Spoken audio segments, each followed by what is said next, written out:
rain from the sky. Landed in a field, baby, next to I-35.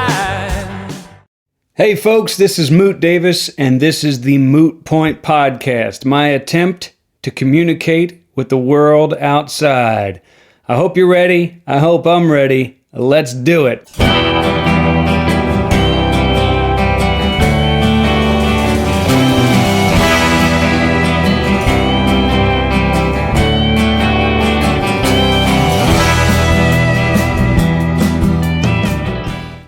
Okay, so let's just start with a story. The story goes like this. We were performing in Germany at a joint called the Four Corners. This is back in the days when I was touring with Pete Anderson, and I was on his label Little Dog Records. And this is our first major European tour. I think we were over there for 31 days, and we played 30 shows. So it was balls to the wall. We were trying to get it all done, and somewhere along the way, I had packed on a few pounds because I was eating so much and drinking as much beer and booze as I could. Anyway, I had this $1,100 custom-made Western suit that I had made there in Hollywood by the same people who do all of ZZ Top's suits and Dwight Yoakam's suits and Chris Isaak's and all that good stuff. Anyway, I had this beautiful Western suit, so I was stuffed into this damn thing. And we did this show at the Four Corners. Now, the Four Corners is sort of set up where the stage is pretty high, and below it are these rows and rows of picnic tables, sort of benches and all that, so people could sit and watch and eat and drink and do whatever, German style. Anyway, so first set goes fine, and I noticed that there's a really attractive girl in the front, one of the front tables. So every now and then I'll shoot her a glance or whatever. And then comes our little break. We get a little intermission where we sort of go out and talk to the folks in the crowd, sell some stuff, and, just grab a drink. Anyway, so in doing this, I make my way over to her table. Now, she's sitting with her family. I don't know if it's her whole family or who the hell is there, but I know it's members of her family. Anyway, I get to talking and taking some photos with them. And then I say to the girl, after this is over, do you want to hang out and have a drink? She said yes, everything was going cool. And so then the second set, all the songs I did, I sort of did them to her, just sort of staring at her. And then it was time for our encore, right? So we shuffle off stage and people clap, and then we come back on. And normally I take the guitar cable that plugs into my acoustic guitar, and I would hang it on the mic stand so I wouldn't have to bend over. It could just be a sort of a seamless transition to coming back on stage, plugging in, and then getting into the first song. So I went to go do this, but the guitar cable had fallen onto the floor. So I turned to pick the cable up, and as I turned down to bend down to pick it up, my pants split. Because I packed on some pounds, and everything was so damn tight on me. So my pants split right down the seam of my ass, and my ass happened to be directly facing that poor girl and her table. The other magical part of this story was I wasn't wearing any underwear. I usually didn't on the road, and this was just like any other day, so there was no underwear, so I literally flashed this girl and her family my ass. And then, I stand up quickly, somehow get through the next 2 or 3 songs that we had to do for the encore, and then sort of shuffle off stage. Well, needless to say, the girl was gone after the show, along with her family, and that was my first time playing in Germany. From rags to rhinestones, renting rooms to mansion homes, riding long shotty cars instead of walking alone in the rain. So my idea for this podcast is again like a genuine attempt to sort of reach out and give folks a better idea of who I am and where I come from, and give them a better sense of where these songs come from. Now, in the song department, I am a singer-songwriter. For those of you who aren't familiar with me, singer-songwriter. I'm from Trenton, New Jersey. I'm 41 years old. I have 21 songs placed in film and television, And it's all kind of been sort of running on instinct and dumb luck, and I'm very grateful for that. We've gotten a tour all over the place. As I was just telling, we were in Germany, but we've also been all over Europe, to Japan, all over the United States, and to Canada, and it's been a weird little career. I started out as a stage actor in plays that would travel around the United States and go over to Europe, and then somewhere along the way, I would make up songs whenever I would go places, just humming them to myself just to pass the time.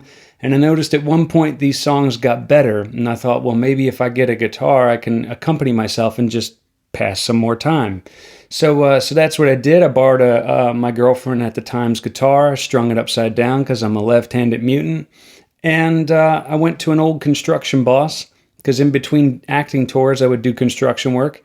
I went to his place. He showed me a couple of chords, and by the time I had 3 chords down, I was already writing songs that would end up on the first album that Pete Anderson would produce, and I was writing songs that would end up in film and television shows. So it happened really quick, and I didn't have sort of much skill or anything like that at the time. It was just sort of all kind of a raw instinct kind of thing.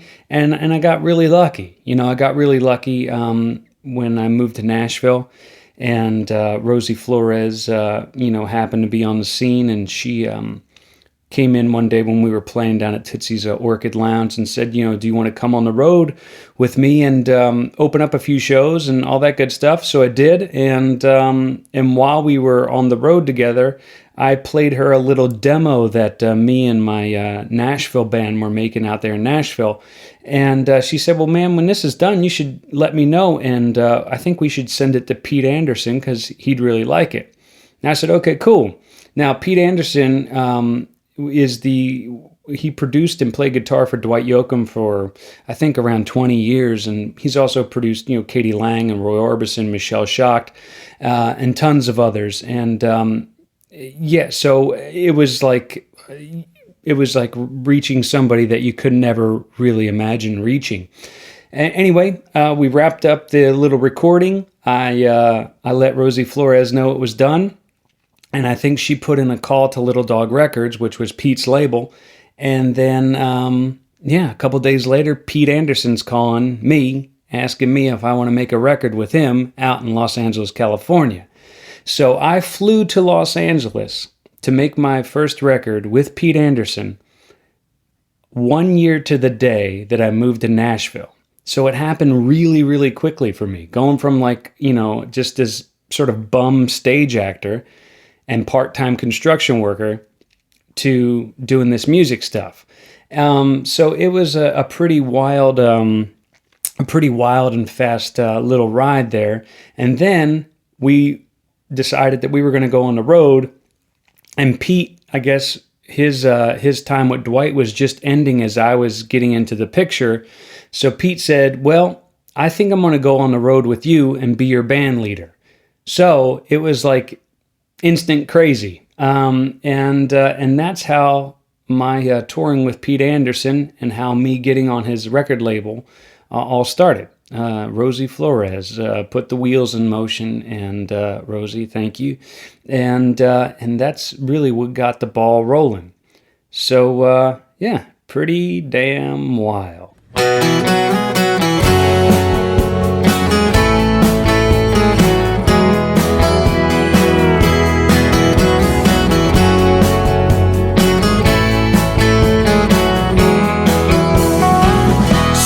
Fell in love with bullfighter. Now, in this podcast series, I'm going to be interviewing past band members, family members, anybody that's spent a good deal of time with me and has lived to regret it, and anybody that has sort of had an influence on my life. I'm going to try and wrangle those folks in and try and get them down on tape so that we can try and put it all together and see how this whole thing went wrong. And I say went wrong. I don't know if it went wrong. It's a strange career, and it's still strange to this day. I'm currently working on wrapping up my 5th album. and we recorded that one in Los Angeles, California, with just producing it with a couple of friends of mine, and using some studio folks that I found out there in California.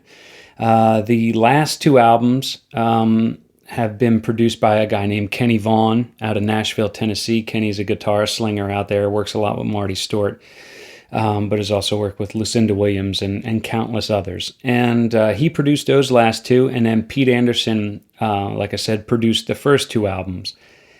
So it's been interesting, and it's certainly been interesting producing our own album, because the mistakes you make, sting all that much more, because you're trying to put in all the stuff that you've learned over the years of doing this into effect, so you can get through the recording process, as inexpensively as possible, but also try to get the best out of what you got.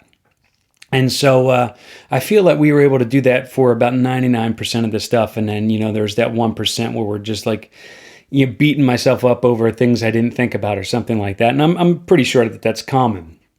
But that's the status of my recording deal. I got this fifth album coming up. And I've been doing a bit more stage acting as of late. I just got off a cruise ship, the Norwegian Escape. I did about 6 months of acting work on that ship, playing Sam Phillips in the $1 Million Quartet play. So that was fun to get back to acting, and got to see an old friend who is the musical director for the $1 Million Quartet, Chuck Mead, was involved with this production. So it was cool to spend a little bit of time with him and catch up after not having seen him really since around 2001 or 2. It's been a long time. So it's been cool. It's been kooky. And now I'm just trying to figure out the next step. As I said, I'm 41, and being a bum at around 41 kind of loses its luster, and you want more, and you feel that it's within your grasp. You're just not sure how to do it. So this is kind of like a self-therapy session almost for me, and we'll see if it works. Here's hoping.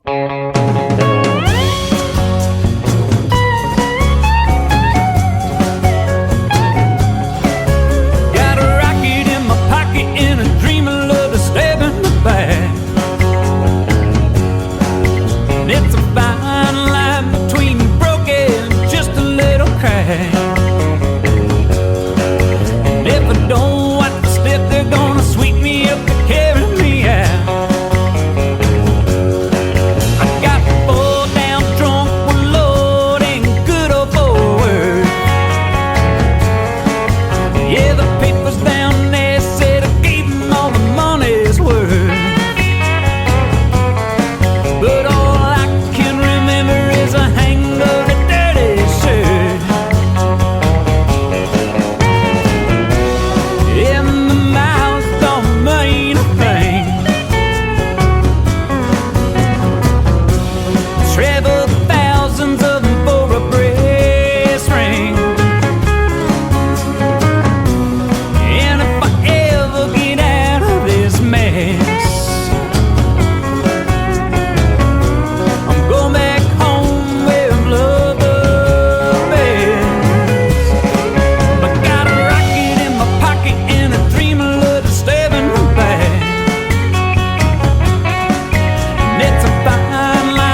So that song that just played is a song called Rocket, and the idea for that song came out of an actual happening, and it involves that $1,100 custom-made black Western suit that I talked about in the first story in Germany. The story was this. I'm in Texas, and I'm involved in a theatrical production. This is during the time that I worked with Pete. Anyway, I'm involved in this theatrical production of this play called Honky Tonk. And in the play, they have a live band playing. I was playing myself, and we played a couple of our songs, and we played a couple of covers, and we just sort of, added a live music atmosphere to this theatrical play out there in Texas. And so it's opening night. I have this $1,100 Western suit on, shining like a diamond. I've been drinking throughout the entire performance, and by the time the play is done, I'm pretty well lit. And this theater company is an outdoor theater company, so it's a summertime production, and it had rained the night before, so there's a bit of a couple patches where it's really, really muddy. Anyway, I'm continuing to drink. I'm talking to the people who are involved with the play. There's some press there, and I'm talking to those folks. And I remember we were all, talking about the play and the performances and all that kind of stuff. And everybody was talking to me and looking at me because I was saying something. And then I don't know what happened. I just fell face forward into the mud, literally like face first down into the mud. So, and the only thing I could think of to say was, who pushed me? Obviously, nobody pushed me. I just fallen over in a drunken stupor. But they helped me up. The Western suit was completely covered in mud, as was my pride. But that's sort of where the song Rocket came from. I don't remember much else about that show in Texas other than that my dry cleaning bills were just out of this world. Anyway, we got some show dates on, July 7th. We are going to be at the Twisted Tail in Philadelphia, Pennsylvania for an 8 p.m. duo acoustic show. Then on Saturday, July 16th, we're at a joint called Skinny Dennis in Brooklyn, New York. That's a 10 p.m. show.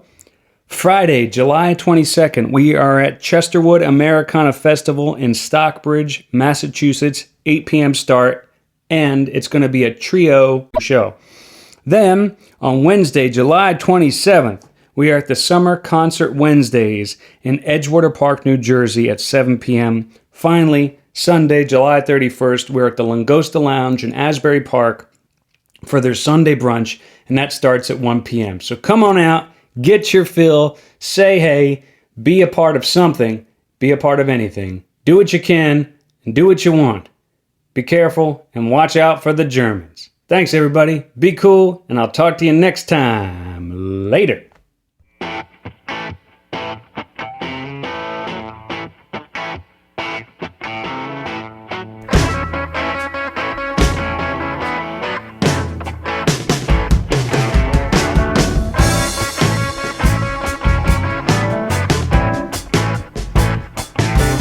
Better hide.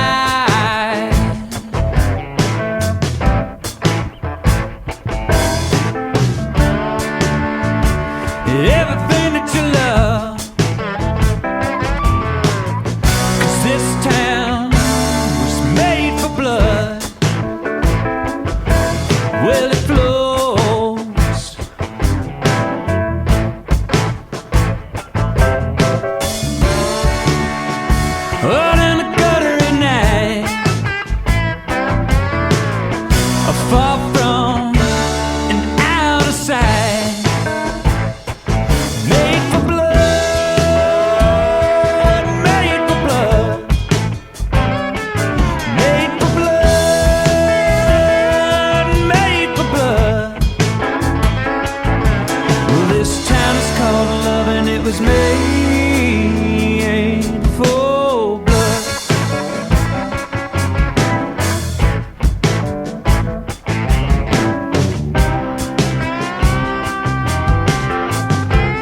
was made.